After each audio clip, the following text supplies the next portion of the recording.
Hello my dear student, biology with Happy Kushwaha में आपका स्वागत है।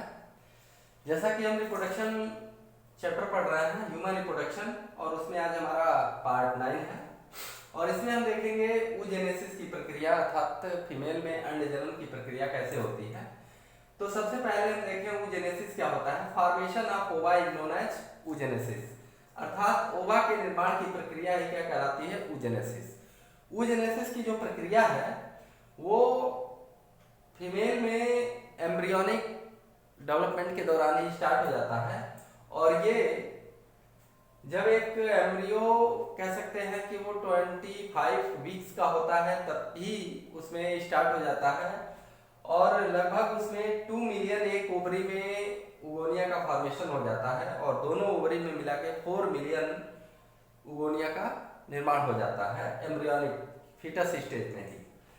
लेकिन प्यूबरिटी स्टेज तक ये टोटल 60 to 80,000 ही बच पाते हैं। ठीक है, तो अब हम देखते हैं कि कैसे ये प्रक्रिया होती है। होता क्या है, ओवरी के कुछ सेल होते हैं जो कि एक मदर सेल कहलाते हैं, जिसको हम जर्मिनल एपिथेलियम के नाम से जानते हैं। ये जर्मिनल एपिथेलियम मल्टीप्लिकेशन करके कुछ सेल बनाते हैं और फिर ये ग्रो करके उगोनिया का निर्माण करते हैं जो कि 2n होता है। ये उगोनिया मियोसिस डिवीजन करता है और मियोसिस डिवीजन करने के बाद ये प्राइमरी oocyte का निर्माण करता है। इस प्राइमरी oocyte को न्यूट्रिएंट पोषण प्रदान करने के लिए प्राइमरी फॉलिकल्स की एक लेयर बन जाती है जो कि ओवरी का एक एक्स्ट्रा क्या होता है, कुछ सेल्स होते हैं। इसे हम प्राइमरी फॉलिकल कहते हैं।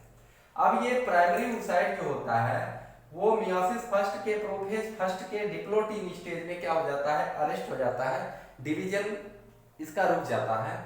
और कब तक रुका रहता है, जब तक ये बच्चा गर्भ से बाहर नहीं आ जाता और प्यूबरिटी स्टेज अर्थात 12 से 14 साल की अवस्था गेन नहीं कर लेता, तब तक ये क्या होता है, ये अरेस्ट रहता है। उसके बाद प्यूबरिटी स्टेज आने के बाद ये पुनः इसके आगे से डिवीजन स्टार्ट करता है और तब तक ये इसके ऊपर एक और कवरिंग आ जाती है जिसको हम सेकेंडरी फॉलिकल कहते हैं।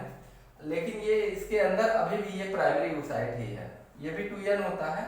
अब इसके बाद अगला जो डिवीजन होता है अनइक्वल डिवीजन के द्वारा ये क्या करता है, अनइक्वल डिवीजन होता है और एक पोलर बॉडी का निर्माण होता है और एक सेकेंडरी oocyte का निर्माण होता है।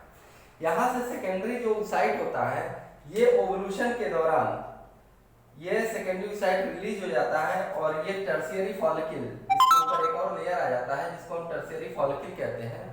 ये टर्शियरी फॉलिकल क्या करता है,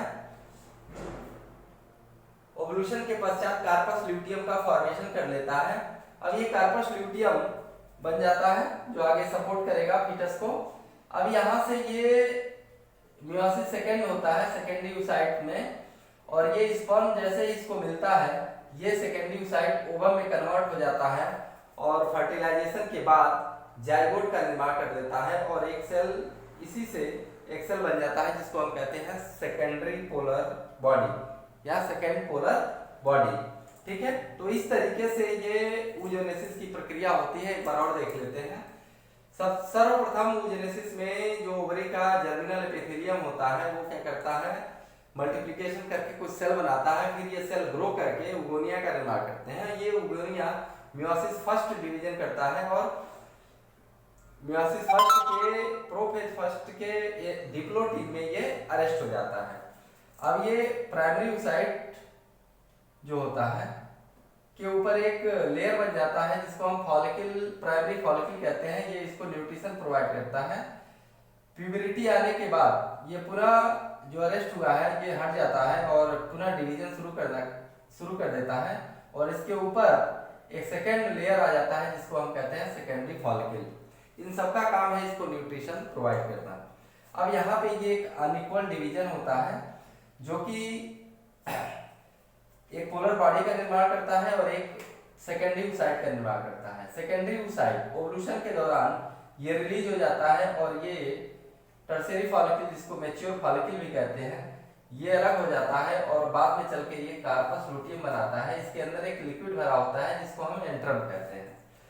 अब जैसे ही इस सेकेंडरी oocyte को स्पर्म मिलता है ये किसमें, ओवम में कन्वर्ट हो जाता है और उसके बाद ये जाइगोट का निर्माण कर देता है और इससे एक सेल और बनता है जिसको हम पोलर सेकेंड पोलर बॉडी कहते हैं।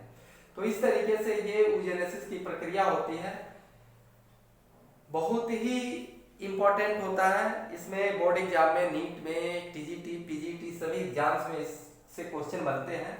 आप इस वीडियो को देखिए और बताइए कैसा लगा आपको ये वीडियो, और कमेंट सेक्शन में आप अपना कमेंट अवश्य कीजिएगा। आज के लिए इतना ही। जय हिंद, जय भारत।